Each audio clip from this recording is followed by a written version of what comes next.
These parents are likely going to end up on the street. Some are going to end up behind bars because they're serving sentences with us, right? So the government is going to pay. It's just what pocket do you want it to come out of?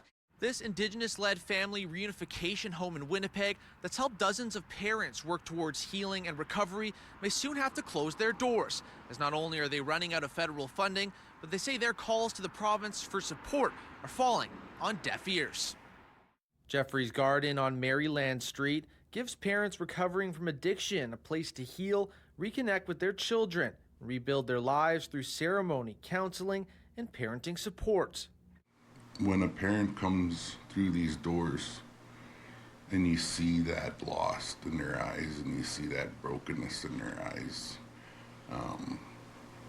then you watch that look begin to change into strength, into knowing, into balance. It's such a beautiful thing. Through traditional teachings, naming ceremonies, and cultural mentorship, families rediscover identity and belonging, a foundation staff says is key to long-term recovery. Over the past 5 years, staff say more than 3/4 of families who graduate stay sober and keep custody, saving millions in foster care and court costs. The money should be put at helping to heal these families so they can be together. Because if you have a healed parent, that healed parent can heal their own children. That plea comes after federal funding for Jordan's principal ended last year, leaving Jeffrey's Garden scrambling to pay staff and bills, which is why they asked the province for emergency funding.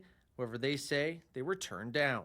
Remortgaging houses, my partner taking out money from lines of credit, taking out loans, extending my own personal line of credit, the garden's line of credit. So we are just financially maxed out personally and through the organization.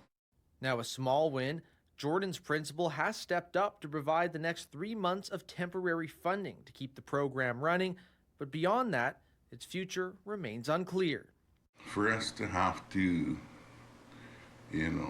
close the doors and board it up, kick everybody out, it's definitely probably one of the most heart-wrenching, terrible things I would ever have to do in my life.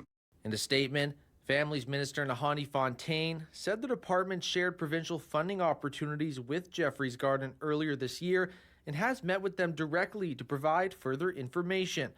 Fontaine goes on to say she has written twice to the federal government this spring and again after that to advocate on behalf of continued Jordan's principal funding. She wants clarity on how Ottawa will fund all organizations supported through Jordan's principal.